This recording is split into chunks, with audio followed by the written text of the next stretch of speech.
Hello everyone. Today I am going to explain a reaction mechanism of Deakin reaction, which is very a common reaction where aromatic benzaldehyde get converted into a aromatic alcohol. That is also called phenol.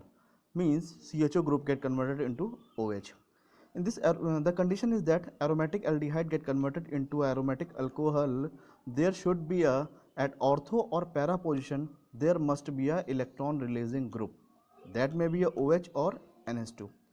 So this let us take an example of para hydroxybenzaldehyde when reacted with a hydrogen peroxide in the presence of a strong base NaOH, then this aldehydic group converted into OH, means the product will be para hydroxyphenol.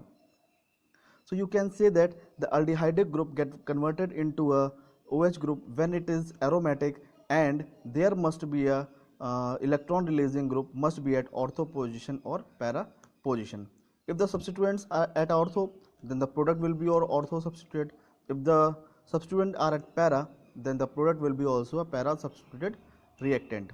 Means in Deakin reaction, the basic thing is that hydrogen peroxide in the presence of base will form an intermediate, and at the final the oxy group will be removed and CHO get converted into OH. The detailed mechanism of this we will see in a reaction mechanism. So let's start with the reaction, the basic reaction of Deakin reaction and follow. तो आइए start करते हैं Deccan reaction और उसकी mechanism. Deccan reaction में भी जैसे मैंने आपको बताया कि पैरा हाइड्रोक्सी बेंजल्डिहाइड आपका H2O2 से रिएक्ट करेगा in the presence of NaOH और वो कन्वर्ट हो जाएगा पैरा हाइड्रोक्सी अल्कोहल में। यानी कि मैं आपको बोलूँ तो ये जो आपका अल्डिहाइडिक ग्रुप है ये आपका OH ग्रुप में कन्वर्ट हो जाएगा। कैसे कन्वर्ट होगा? Bye reacting with H2O2 and NaOH। तो आप क्या देख रहे हैं कि कार्बोक्सिलिक ग्रुप OH में कन्वर्ट हो रहा है bye reacting with H2O2 and NaOH, तो पैरा हाइड्रोक्सी बेंजल्डिहाइड पैरा हाइड्रोक्सीफिनॉल में कन्वर्ट हो जा रहा है।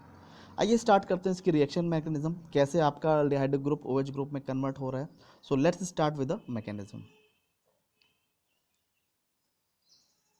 See this one is a H2O2। तो H2O2 में आप देख रहे हैं दो ऑक्सीजन और दो आपका हाइड्रोजन है। किससे रिएक्ट हो रहा है? स्ट्रॉन्ग बेस NaOH से। तो NaOH क्या है? चूंकि स्ट्रॉन्ग बेस है तो ये क्या करेगा? प्रोटॉन को अपनी तरफ से खींच लेगा दिस वन। तो ये H+ यहाँ से बाहर निकल जाएगा और ये क्या बना लेगा? वाटर। तो यहाँ क्या बचा? अब चूंकि यहाँ H+ निकल गया तो यहाँ क्या हुआ? माइनस। तो ये हो गया आपका HOO-। ये आपका न्यूक्लियोफाइल है। ये न्यूक्लियोफाइल अब क्या करेगा? ये न्यूक्लियोफाइल अटैक करेगा कार्बोनिल ग्रुप पे। कार्बोनिल ग्रुप में आप देख रहे हैं कि ये टूटेगा ऐसे ही, तो ऑक्सीजन पे आएगा माइनस चार्ज और कार्बन पे आएगा प्लस चार्ज। तो न्यूक्लियोफाइल कहाँ अटैक करेगा? ये अटैक करेगा प्लस पे।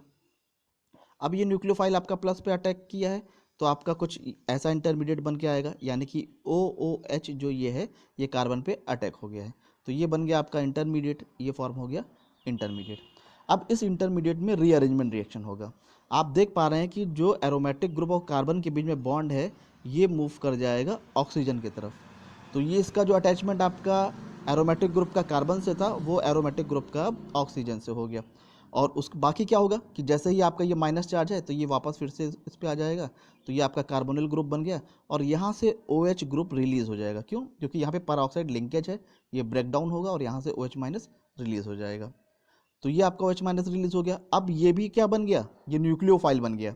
अब ये न्यूक्लियोफाइल क्या करेगा? फिर से इस कार्बोनिल ग्रुप पे अटैक करेगा। तो फिर से आपने जैसे प्रीवियस में देखा था यहाँ पे जिस तरह से इसका अटैक हो रहा था वैसे यहाँ पे भी अटैक होगा। तो ये ऊपर की तरफ गया तो ये माइनस चार्ज होगा ऑक्सीजन पे और कार्बन पे क्या करेगा? प्लस। तो ये OH क्या करेगा? इस कार्बन पे अटैक कर देगा। अब आप देख रहे हैं कि ये जो आपका ग्रुप है इस पे OH ग्रुप इस कार्बन पे अटैक हो गया। अब ये आपका फाइनल स्टेप की तरफ बढ़ रहा है।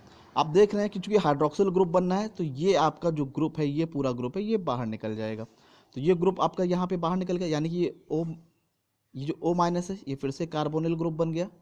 ये माइनस चार्ज फिर से C और O के बीच में बॉन्ड बना लेगा और यहाँ पे आप देख रहे हैं C डबल बॉन्ड O है, ये OH है, ये H है, तो ये ग्रुप यहाँ से बाहर निकल गया।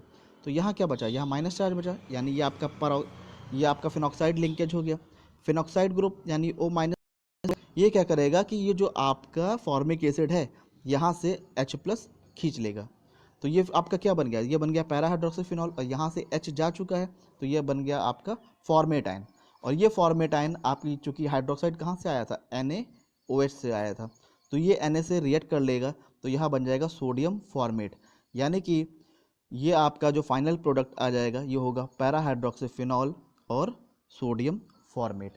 सो ये आपका रहा रिएक्शन मैकेनिज्म डेकिन रिएक्शन का। आइए एक बार रिवाइज कर लेते हैं फिर से। So let's start with here. ये आपका हाइड्रोजन परऑक्साइड था, हाइड्रोजन परऑक्साइड आपका हाइड्रोक्सिल ग्रुप से रिएक्ट किया, हाइड्रोक्सिल ग्रुप क्या करेगा, H+ खींच लेगा, तो इस पर क्या आ जाएगा, माइनस चार्ज आ जाएगा, यानी HO-, ये आपका न्यूक्लियोफाइल हुआ। ये न्यूक्लियोफाइल आपका कहाँ रिएक्ट किया, कार्बोनिल ग्रुप पे, ये इस पर अटैक कर गया, तो ये आपका ये इंटरमीडिएट आया। ये इस इंटरमीडिएट में क्या हुआ, रीअरेंजमेंट हुआ, यानी कि अब ये जो एरोमेटिक ग्रुप है इस कार्बन से ना जुड़ के यहाँ से इससे जुड़ा, ऑक्सीजन से जुड़ा, और ये जो आपका O- था ये फिर से कार्बोनिल ग्रुप बना लिया, यानी C+O। और चूंकि परऑक्साइड लिंकेज था यहाँ से OH ग्रुप टूट के बाहर निकल गया, ये OH- बाहर निकल गया। तो आप देख रहे हैं आपका ये इंटरमीडिएट आया। अब ये क्या करेगा, जो आपका हाइड्रोक्साइड आयन है ये फिर से आपका न्यूक्लियोफिलिक सेंटर पे अटैक करेगा, तो ये कार्बोनिल ग्रुप टूटेगा, ये माइनस पे और ये प्लस पे, तो ये OH- कहाँ जाएगा, प्लस पे, तो ये आपका इंटरमीडिएट आ गया। अब आप देख रहे हैं कि ये इंटरमीडिएट बना है, तो यहाँ पे O और C के बीच में ब्रेक ऑफ बॉन्ड होगा, तो ये यहाँ से बॉन्ड ब्रेक हुआ, तो ये आपका क्या हो गया, ये फिनॉक्साइड आयन बन गया, और यहाँ से क्या बाहर निकला, फॉर्मिक एसिड। ठीक है, ये ग्रुप टूट के बाहर निकल गया। अब आप देख रहे हैं कि यहाँ पर डिसप्रोपोर्शनेशन रिएक्शन होगा, यानी कि ये प्रोटॉन इधर और इसके बीच में मूव करता रहेगा, तो ये प्रोटॉन इधर मूव कर गया तो ये बन गया पैरा हाइड्रोक्सीफिनॉल, तो यहाँ से आपका क्या हो गया, प्रोटॉन चला गया है, ये फॉर्मेट आयन हो गया। ये फॉर्मेट आयन जो कि आपका स्ट्रॉन्ग बेस सोडियम हाइड्रोक्साइड था, वहाँ के सोडियम यानी मेटल से रिएक्ट कर लेगा, तो मेटल चूँकि सोडियम हाइड्रोक्साइड था तो यहाँ पे क्या बन जाएगा, सोडियम फॉर्मेट, और जो फाइनल प्रोडक्ट होगा वो होगा पैरा हाइड्रोक्सीफिनॉल, और बाई प्रोडक्ट बन जाएगा सोडियम फॉर्मेट।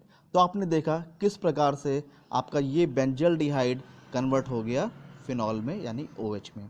तो ये था simple mechanism of Deccan reaction.